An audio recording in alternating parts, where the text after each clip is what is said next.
Good afternoon, I'm Rob Boskamp, and you're listening to South Texas Midday. Happy Friday, it's November 7th. The $1.2 billion Inner Harbor Desalination Project is expected to return to Corpus Christi City Council for renewed consideration. Mayor Guajardo made the announcement yesterday during the United Corpus Christi Chamber of Commerce's annual State of the City address. As mayor of the city of Corpus Christi, I will soon bring back the Inner Harbor Desalination Project before the City Council for consideration. I am asking each of you and everyone here to stand with me alongside our state delegation, the governor of Texas, and the people of Corpus Christi as we work together to secure a reliable water source for our future. This is my call to action.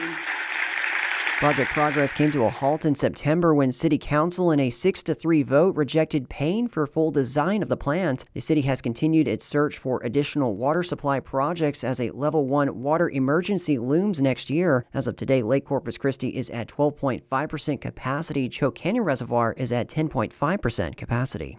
We continue on with our regional coverage of the November 4th election in B County. Three Rivers ISD voters passed 2 of 3 propositions tied to a $23 million bond package aimed at addressing critical safety needs and facility upgrades across the district. Proposition A at just over $3 million will fund renovations to the Student Activity Center, improvements to agricultural and elementary facilities, and upgrades to security buildings and systems. Proposition B's $11.75 million will include safety improvements and renovations for football, baseball, and softball facilities. Proposition C would have been an $8.19 million proposition that would have funded construction of covered fields to support PE, band, and athletics. In Gonzales County, school district propositions also passed. Nixon Smiley CISD Proposition A was approved 170 to 151, while Moulton ISD's Proposition A passed 43 to 28. Yoakum ISD's Proposition A was decided with a single vote, actually the only vote in the election, and that was in favor of Proposition A. Meanwhile, in local races in Gonzales County, the City of Welder voters elected Rachel Martinez and Curtis Hadnot Jr. to City Council. Martinez led with 55 votes, followed by Hadnot with 36. Adam Ibarra had 32. Hadnot and Martinez will fill the open at-large council seats. And in Brooks County, voters approved Proposition A, which will create an emergency services district for the county. Residents voted in favor of the proposition with about 75% of over 600 votes.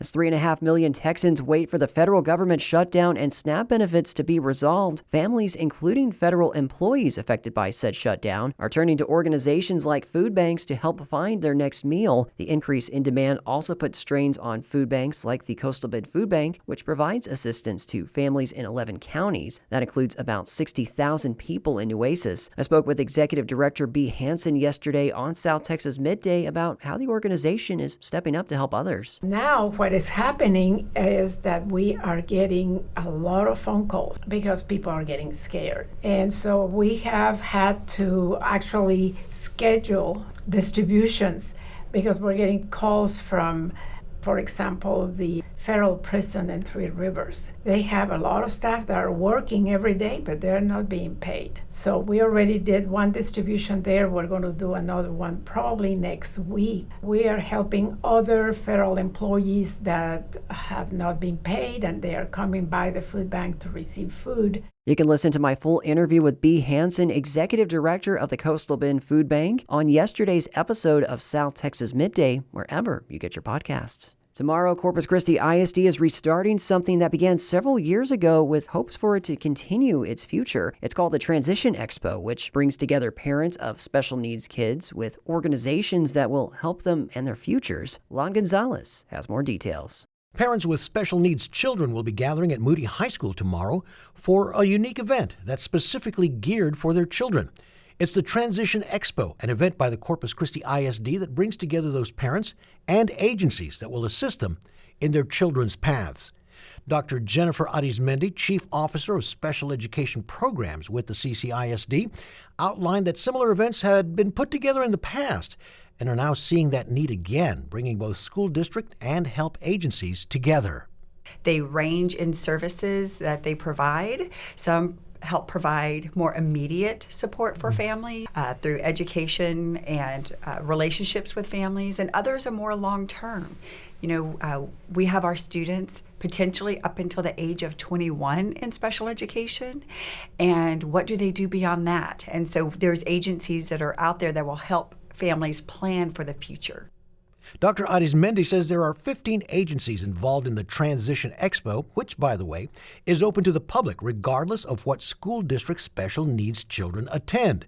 The event will help parents of special needs children in a big way. The school district will be providing childcare with events going on so that the families have the dedicated time to go through the different booths that will be set up, get to learn more about the types of services that that agency provides, and then make that determination if they're ready to sign up to become a part of that agency through the supports.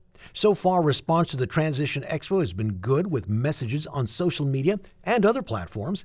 And along with the various agency booths, expert panels will also be available. So we have had some parents submit questions to us, and so we're going to ask the experts. So our panel of experts will come from the agencies, but we'll also have somebody from CCISD sitting on that expert panel just to be able to provide answers to questions that have been submitted, but give the opportunity as well for live questions that may come in. The event will hopefully serve as a catalyst for future similar events for the CCISD. The Transition Expo takes place tomorrow, 10 a.m. to 1 p.m. at Moody High School cafeteria. For KEDT News, I'm Lon Gonzalez. Next summer, the National Hispanic Institute will return to Texas with its Great Debate event. Joe Smikle spoke with event officials on how it continues to shape the leaders of tomorrow. The Great Debate takes place during a student's freshman year in high school, where students must have a B grade point average. The Great Debate's main purpose is for students to communicate effectively, further honing their leadership skills. The National Hispanic Institute's most famous program is the Lorenzo de Zavala, or LDZ, Youth Legislative Session, which is an 8-day leadership program consisting of sophomore and junior students who maintain a 3.2 grade point average and takes place in Texas and 3 other locations throughout the United States. The Collegiate World Series is the last step for juniors preparing for college. Nicole Nieto, Executive Vice President of the National Hispanic Institute, describes students participating in the Great Debate. We'll be working with them on communications in 4 key areas: mock trial, extemporaneous speaking, oratory, and cross-examination speaking. So the students will be in one of those 4 events, and then they're prepared by our local chapter, and then they go to competition and try to win the Texas Ambassador Cup. The Collegiate World Series is the last step for juniors preparing for college. This is their capstone program where they graduate from NHI. One is to help them find their college. One is to help them get ready to present themselves in their best light to colleges and universities.